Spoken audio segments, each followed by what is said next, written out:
Salut à tous, comment vous allez? J'espère que vous allez bien. Il fait très beau, il fait 19 degrés, on est vendredi et je viens de rentrer, je suis contente. J'étais avec ma meilleure amie Françoise, elle m'a invitée pour mon anniversaire.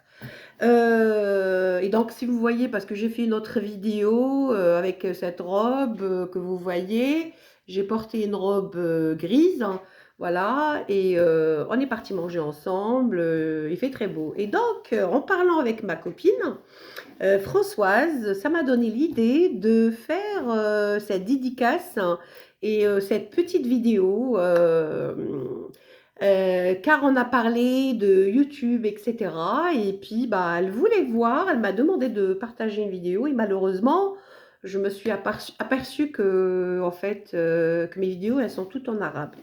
Voilà, et malheureusement, en France, il y a beaucoup de communautés arabes qui ne parlent pas arabe, qui ne comprennent pas l'arabe, et je pense que vous, mes amis, qui me suivent depuis un moment, je n'ai pas peur pour vous. Donc, on va faire cette petite vidéo. Je fais juste faire la présentation de qu'est-ce que je fais sur YouTube, et voilà. Et vous me dites sur les commentaires si cette vidéo vous plaît. Est-ce que je continue ou pas? Est-ce que ça vous plaît ou pas? Et on va voir. Parce que j'aimerais bien quand même faire les deux ou parler que en français pour que tout le monde puisse comprendre mes vidéos. Voilà, voilà. Donc, vous allez voir là tout de suite. J'ai filmé un petit peu. Donc, vite fait là. Vous voyez? Là, là, là, vous allez voir. Le restaurant avec ma copine, c'était très très bon. Voilà, je vais pas te filmer.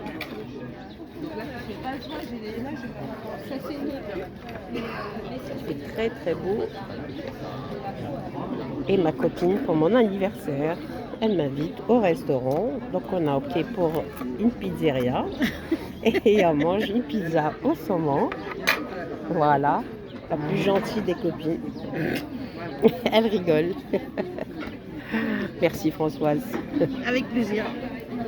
Regardez, quelle beauté. Françoise qui rigole. Hein. C'est de l'amour, c'est l'amitié, c'est voilà, c'est tout ça. Attends, je sais pas ce que c'est. C'est quoi cette assiette en fait? Je vais prendre la tienne parce que C'est un café gourmand. Ça s'appelle un café gourmand. Voilà, vous voyez, il y a tout dedans. Il y a un petit café sympa, c'est de dessert, chocolat, de la chantilly. Voilà. Voilà, donc j'ai passé une très très belle après-midi. Donc là, je viens de rentrer. Et j'ai oublié de vous dire aussi que j'étais partie ce matin faire la visite chez l'ophtalmologue pour changer mes lunettes parce que ça fait un an que vous me voyez avec ces lunettes qui sont progressives, hein. Et donc j'ai su qu'en fait, j'ai parlé avec ma sœur, elle ne connaît pas les lunettes progressives. Donc, pour ceux qui ne savent pas, c'est-à-dire que moi, de loin, je vois très très bien, mais de près, ma vue, elle a baissé avec l'âge, c'est normal. Et donc, j'ai quand même je suis astigmate, donc il y a une correction à faire. Et donc, moi, je voulais pas faire des lunettes que de près, parce que de loin, moi, j'ai pas de souci. Mais je ne voulais pas qu'il me fait des lunettes que de près, enfin, d'acheter des lunettes pour voir que de près. Parce que j'ai essayé déjà une fois et ça m'a donné ça en fait. Donc j'étais tout le temps comme ça. Parce que pour lire, je prenais un livre, je faisais ça.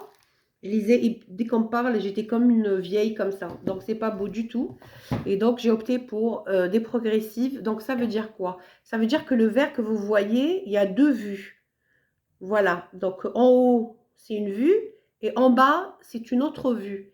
C'est-à-dire que quand je baisse mes yeux, la moitié des verres, il y a une correction et en haut, il n'y a pas de correction. C'est comme ça. C'est pas facile de les porter au début parce que vous allez avoir un petit peu de vertige, etc. La tête qui tourne.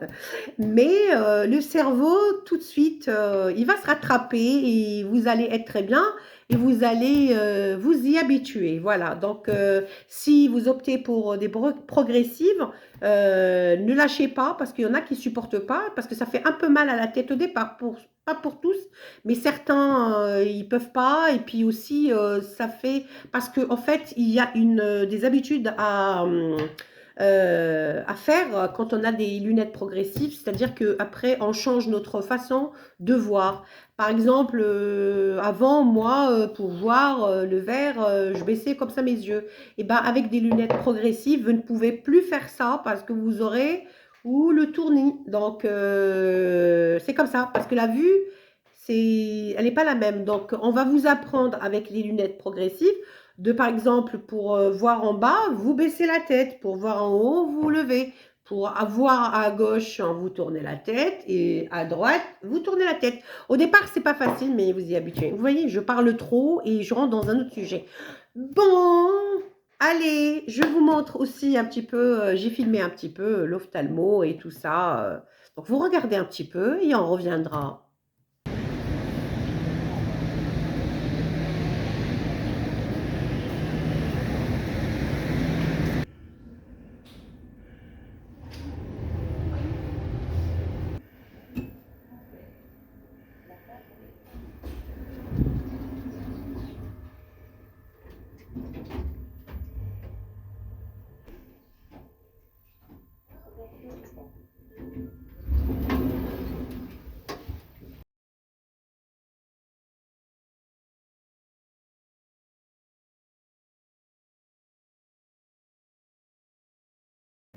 كوكو، راني عند l'ophtalmologue. دونك رحت ندير لا فيزيت. راكم كل عام الواحد لازم يفيه كونسلطاسيون بور لي زيو. دونك فوالا. دونك جوزوا لي على عينيا، عطاوني لوردونونس. دونك لازم مانيش عارفه اليوم راني رايحه بالك نشوف باش نبدل لي لونيت. خلاص كرهتوني بهاد لي لونيت، نبدل واحد اخرين، نوضر واحد اخرين اون ميم طون. باش نقول لكم سيتي لو 30 سيتي مون انيفرسير. دونك عام en plus. Et vous me souhaitez joyeux anniversaire في الكومنتير. Ou j'ai ma copine, une amie à moi, toujours pour le عليها Françoise bien sûr, plus gentille, très gentille. Elle m'a invitée باش نروحو نفطرو كيف كيف. En même temps نشوفو les magasins, نشوفو les lunettes كيف كيف. نشوف في روحي مازال لي برونزاج. Bon voilà. سيدي مليح وزادو الهواء والريح. Voilà voilà. Bon شادي لابسه. اليوم il fait très beau. البارح تاني il a fait très beau. On se tape les 20 degrés en mois d'octobre. كاين سميشة الحال شباب. Donc j'ai mis un imperméable كما راكم تشوفوني noir. Voilà. J'ai mis un imperméable. راهم يشوفوا فيا الناس يقولوا واش يدير. نجي نوريكم. Ou j'ai mis une robe grise. ربا خفيفة. برك un imperméable chez Droda. Voilà. Beaucoup d'oreilles blanches qui vont avec. Voilà voilà. راكم تشوفوا لي روت. انا ماشي نشوف فيكم باسكو سميشه. دونك سي تري بيان. هنايا لو سونتر قدام داري ماشي بعيد بزاف. لي رونديفو سا شونجي دوكا تعيطي لهم يعطوك رونديفو فيت في. شفتوا هذاك السونتر يا بلان دوفتالمو كاع لي زاباراي سكانير كلش سوغ بلاص. يعني الا عندك ان بروبليم ولا يتلو راجل سوغ بلاص. كانت مسكينه موجده روحها مي جي تاردي ان بتي بو. عيطت لها قلت لها ما تخرجيش. قلت لها je t'appelle. Là je l'ai appelée donc je vais l'attendre un petit peu. Elle va passer me prendre. اليوم الجمعة مباركة لكم. نروحو نفطرو كيف كيف مع هذا الحال الجميل. شوفوا سميشة.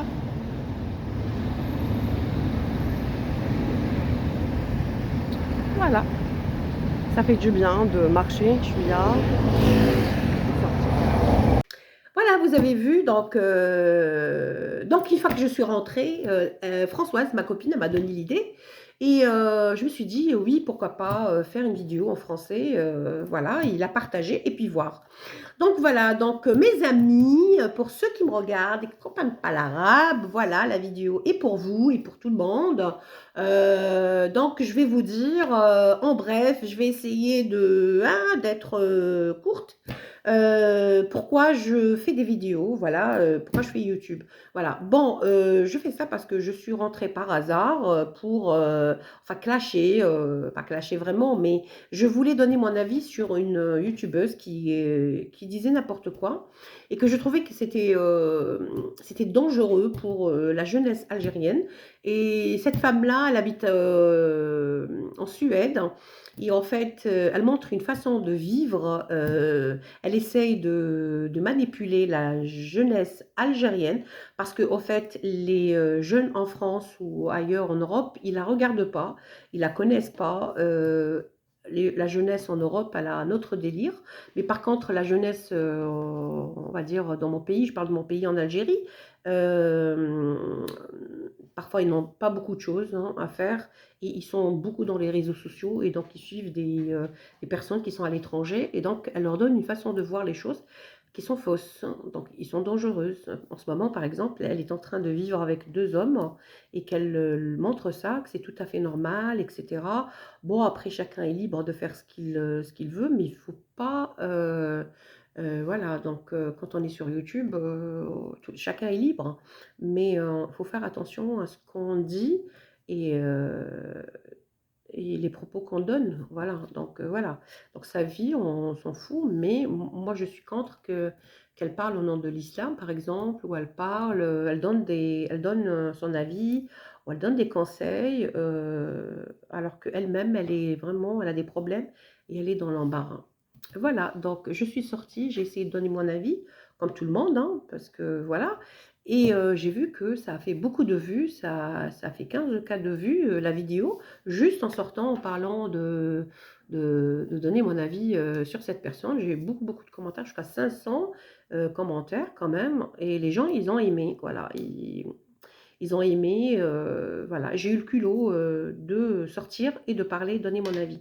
Voilà, et c'est comme ça, j'ai dit je vais continuer. Sauf que je ne voulais pas continuer à clasher tel et tel et tel et tel, c'est pas le but. Je me suis dit, bon voilà, on va un peu monter le niveau. Je suis désolée, les personnes qui représentent, hein, enfin ils représentent pas, chacun représente lui-même, mais je veux dire, autant qu'algérienne, je n'ai pas vu beaucoup de femmes algériennes sur Paris, la région parisienne, on va dire, qui représente la femme algérienne un peu à montrer notre vie, entre guillemets, normale, voilà, comment on vit, etc. Donc je me suis dit pourquoi pas montrer une autre catégorie de personnes et puis voilà, montrer ma vie de ce que je fais, comment j'élève mes enfants, comment on vit, comment...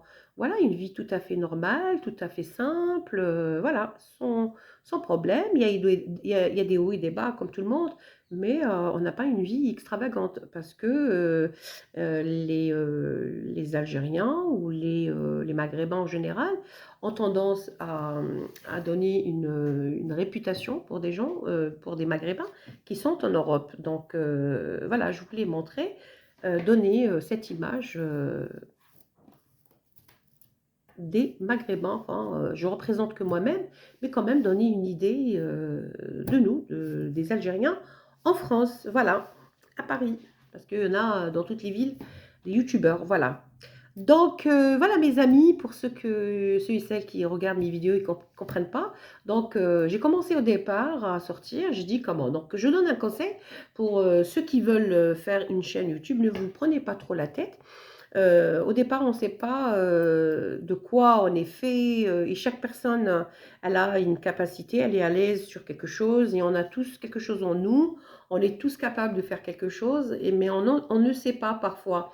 Donc voilà, donc moi je me suis dit, je vais faire quoi? Cuisine, sortir, parler de ma vie, parler de la, voilà, du maquillage, de ma maison, de quotidien et tout ça. Et je me suis rendu compte au fil du temps qu'une fois, je suis sortie et une deuxième fois, en fait, j'ai fait une vidéo comme ça, derrière le mur, et j'ai parlé pendant plus de 30 minutes, et c'est celle-là qui a fait aussi beaucoup de vues. Et donc, j'ai compris que peut-être que les gens, ils aiment bien quand je donne des conseils. Voilà. Donc, j'ai décidé, je continue à faire un peu de quotidien, mais plus ça va, plus je vais éviter de faire des vidéos de ma vie, ou peut-être faire des petites images comme ça, comme celle-là. ça peut être sympa et continuer à donner à parler des sujets, voilà. Bon voilà, c'est la première partie, mes amis. Donc, passons à la deuxième partie. Pourquoi je suis emmenée à donner des conseils aux gens et que je me sens à l'aise. Enfin, je prépare pas, je fais pas de feuilles, je fais pas mes questions-réponses. Je parle spontanément, je donne mon avis, je donne des conseils. Et pourquoi je peux me permettre de parler, voilà, par rapport à mon vécu, à mon âge, j'ai eu des enfants, j'ai travaillé, j'ai une expérience de vie, j'ai quitté mon pays, j'ai eu des hauts et des bas. Voilà, je parle toujours dans mes vidéos de ma vie perso, de mes expériences.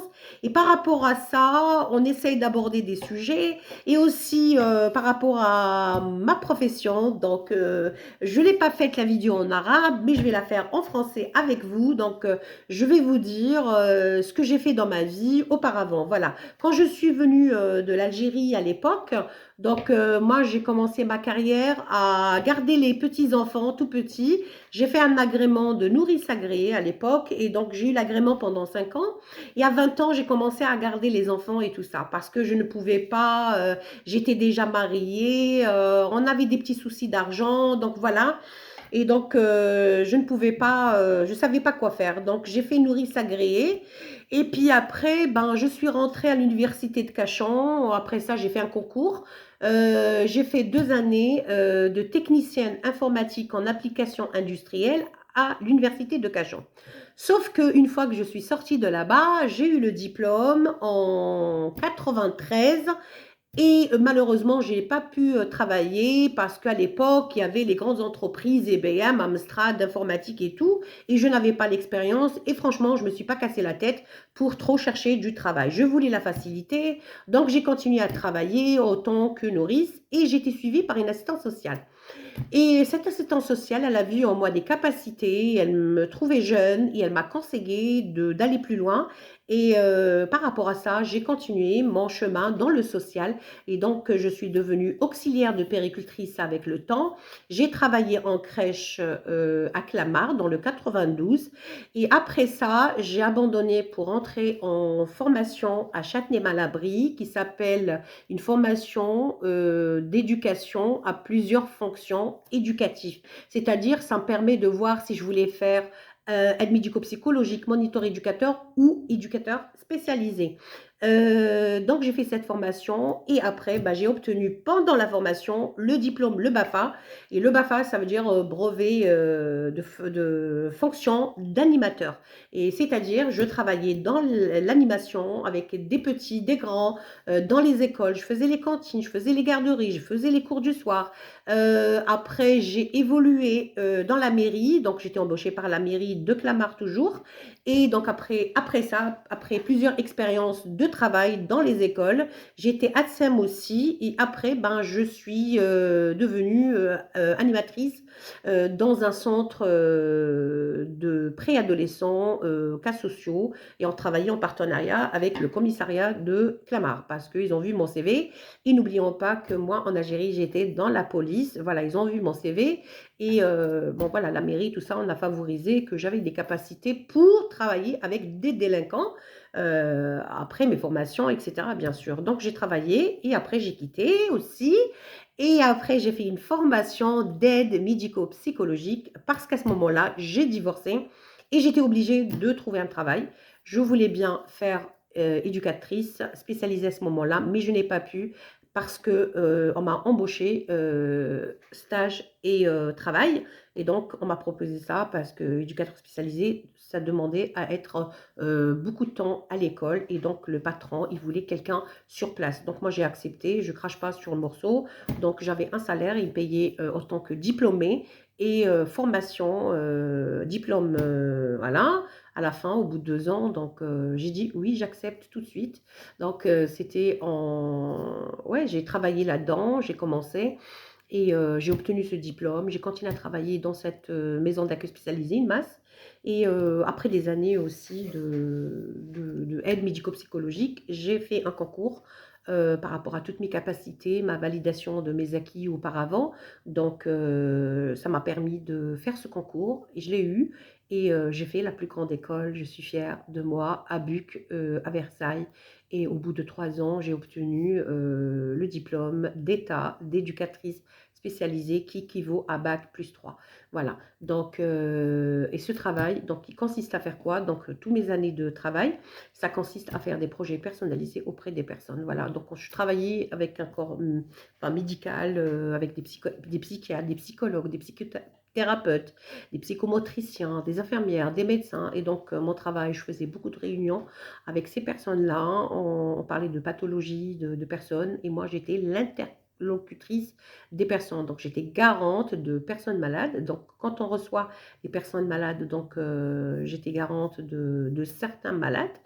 Et puis, ces malades, moi, je les représente. Donc, je parle à leur place parce que je suis la représentatrice de ces personnes-là. Donc, dans les réunions, je parle de leur pathologie, de leur vécu, de le besoin qu'ils ont, de quel projet que je veux pour ces personnes, où je veux emmener ces personnes-là, quelle autonomie, voilà, pour qu'ils puissent avoir plus d'autonomie possible. Voilà, c'est ça le métier d'éducatrice spécialisée, et c'est ce que je faisais dans la maison d'accueil spécialisée. Donc voilà mes amis, et par rapport à ce boulot, donc j'ai travaillé 10 ans dans la même boîte. Le dernier boulot, voilà, c'est 10 ans, j'ai pas changé. Et puis j'ai eu, parce que dans ce métier-là, il faut au bout de 5 ans, il faut changer. Et puis j'ai fait la bêtise de rester 10 années, les dernières, dans le même travail. Donc c'était trop pour moi et j'ai arrêté. Après voilà, c'est ça, donc j'ai continué dans le bénévolat, je bouge toujours et cetera. Et donc voilà, donc par rapport à mes expériences, je suis très à l'aise à pouvoir parfois conseiller des personnes. Comme je vous ai dit, je ne suis pas psychiatre ni psychologue, mais j'ai la capacité d'analyse aussi. Donc si je peux vous donner des conseils et tout, vous mettez des commentaires, vous posez des questions, on peut parler des sujets. Donc, par rapport à mon travail, à mon expérience, suis dans la capacité d'analyse, hein. C'est-à-dire, je peux vous aider à trouver votre voie, parce qu'en fait, le psychiatre, il est là juste pour déclarer la pathologie, il administre les médicaments pour des malades, donc c'est son métier. La psychologue, elle est là pour vous entendre, vous écouter, vous guider, mais elle n'a pas le droit de vous donner des conseils, parce que c'est une psychologue. Par contre, éducatrice spécialisée, elle est là pour vous écouter, elle est là pour vous conseiller aussi et pour vous orienter et pour voilà, voir avec vous ce qui peut vous faire évoluer et vous aider dans vos besoins.